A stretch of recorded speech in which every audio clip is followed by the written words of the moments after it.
Welcome back to the channel, everyone. In today's episode, we'll delve deeper into the rise and operations of the family, an elusive and formidable criminal network that has become Ireland's #1 Garda target. Operating in the shadows for more than 2 decades, they have now surpassed even the Kinahan cartel in prominence, and their international reach has made them a primary focus of law enforcement. Stay tuned as we break down the history, power, and impact of the family, and explore the tactics used by both the criminals and law enforcement in a battle for control.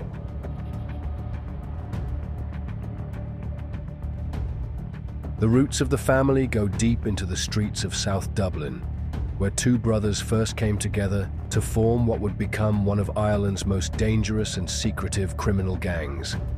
Beginning with heroin smuggling in the late 1990s, the brothers quickly learned the ropes of international drug trade, making strategic connections across Europe. In the early days, their operations were modest compared to the major criminal groups of the time. However, they recognized the potential for growth and strategically avoided drawing attention, using discretion and a low profile. They weren't looking to make headlines, they were in it for the long haul, and their patience paid off. Though small in scale initially, these early ventures into drug trafficking set the stage for the empire they would later build. The brothers saw a growing demand for heroin within the country, and with their European contacts, they quickly became a key player in the Irish drug market.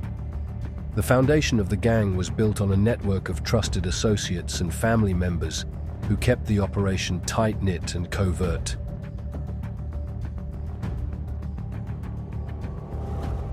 Unlike more visible gangs who flaunt their wealth and power, the family chose a different path. Operating under the radar allowed them to avoid law enforcement scrutiny, and it worked at least for a time. During their early years, they expanded their operations through low-key alliances, particularly with the Kinahan cartel, which was already a major force in European drug trafficking. By the early 2000s, the family had evolved into a sophisticated syndicate. Their focus on importing and distributing heroin allowed them to gain a foothold, but they didn't stop there. As Ireland's drug market expanded in the Celtic Tiger years, the family diversified, branching into the cocaine and cannabis trade. They were perfectly poised to take advantage of these new markets, and by doing so, they cemented their place as a formidable crime group in Dublin.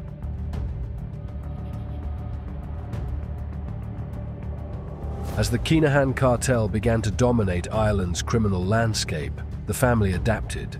They moved into arms trafficking, money laundering, and other high-profit areas.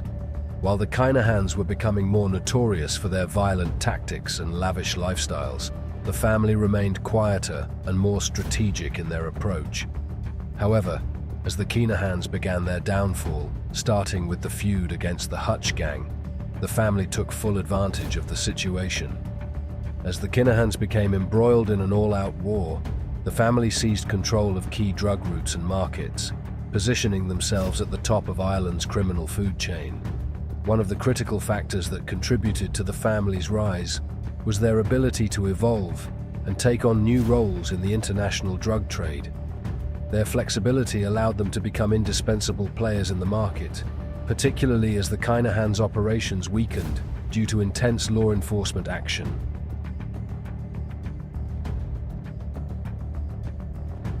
The collapse of the Kinahan cartel was monumental. Key members like Declan Mr. Nobody Brady and Thomas Bomber Kavanagh were arrested and convicted, leaving a massive void in Ireland's criminal underworld.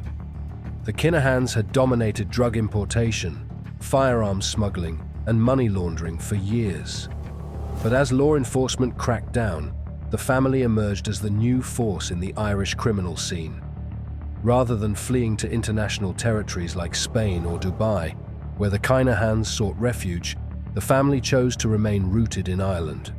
This decision allowed them to keep a firmer grip on their operations and territories, particularly within Dublin's urban areas. As the Kinahans' influence waned, the family seized this rare opportunity to expand. They absorbed the Kinahans' former territories and contacts, consolidating their position as Ireland's most dangerous gang. Their rise was swift and ruthless, as they capitalized on the power vacuum left by the Kinahans' collapse.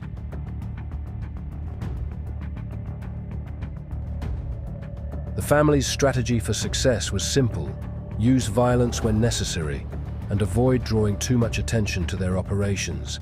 However, as their influence grew, so did their willingness to use extreme measures to maintain control. Their involvement in the killings of Cormac Berkeley and Gary Carey were not isolated incidents. They were calculated acts of intimidation.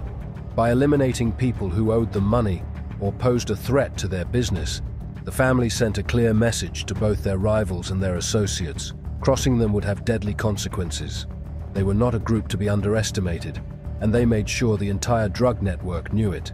This violent reputation has become a defining characteristic of the family, but it's also what sets them apart from other gangs in Ireland.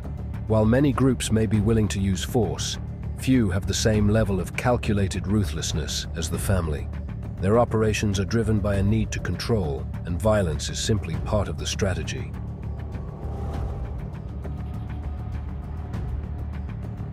One of the most critical aspects of the family's rise to power is their control over key neighborhoods in Dublin.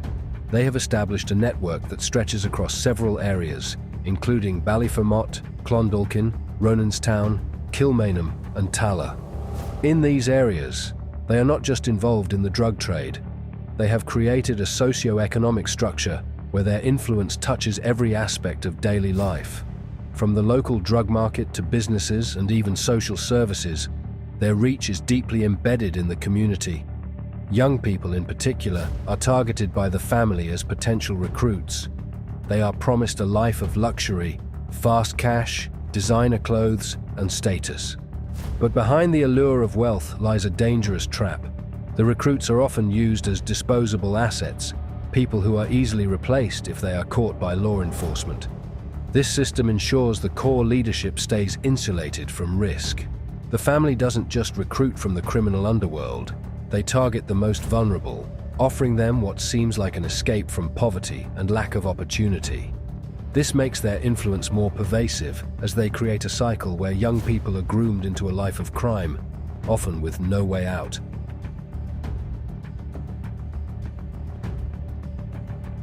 Money laundering is a cornerstone of the family's success. Their ability to turn ill-gotten gains into legitimate assets has allowed them to avoid detection and continue their operations at an immense scale. Rather than relying on traditional criminal means to launder money, the family invests in legitimate businesses, car dealerships, tanning salons, and other seemingly innocuous operations.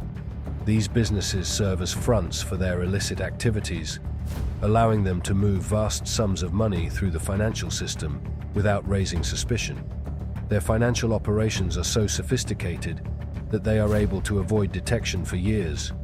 This has made them one of the most difficult targets for law enforcement, who must go beyond traditional methods of seizing drugs and arresting individuals. To truly dismantle the family, authorities must target the very businesses that keep their operations flowing.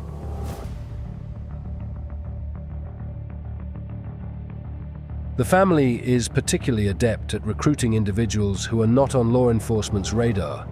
Their method of choosing clean, middle-aged men or women who have no criminal history allows them to move drugs and firearms with a lower risk of detection. These individuals are paid handsomely for their work, and in many cases, they have no idea that they are involved in one of the most dangerous and far-reaching criminal organizations in Ireland.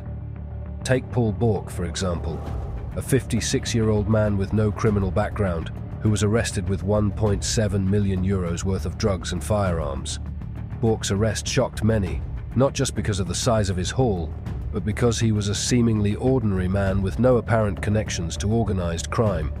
Additionally, the family has an international reach that goes beyond Irish borders. Their ties to criminal syndicates across Europe and even further afield provide them with access to drugs, firearms, and resources that other gangs can only dream of. This international network has made the family a player on the global stage, complicating efforts to bring them down.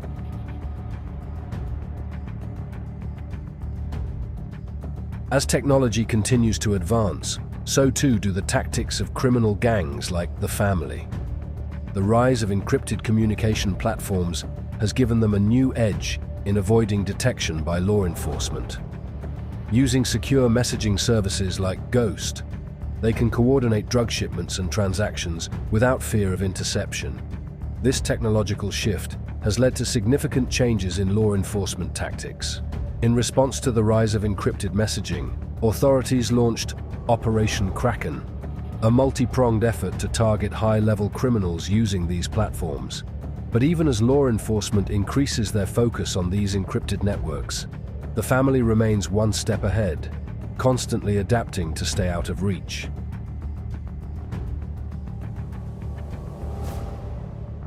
Despite multiple high-profile arrests and seizures, the family continues to thrive. Their ability to adapt, innovate, and evade law enforcement has made them an incredibly persistent threat. Each time law enforcement makes progress, the family seems to find a new way to regain control, making their eventual downfall all the more difficult to achieve. The Guards' relentless pursuit under Operation Compact is a testament to their commitment, but this fight is far from over. The family may have lost some members, but their core remains intact, and their operations continue to thrive. With their international network, brutal methods, and unparalleled ability to evade detection, the family remains at the forefront of Ireland's criminal underworld. The battle to dismantle their empire is only just beginning. Thank you for joining us on this deep dive into the rise, power, and danger of the family. To stay informed about the ongoing fight against organized crime and the changing tactics of both criminals and law enforcement, make sure to like, subscribe, and hit the notification bell. Stay safe out there, and we'll see you on the next video.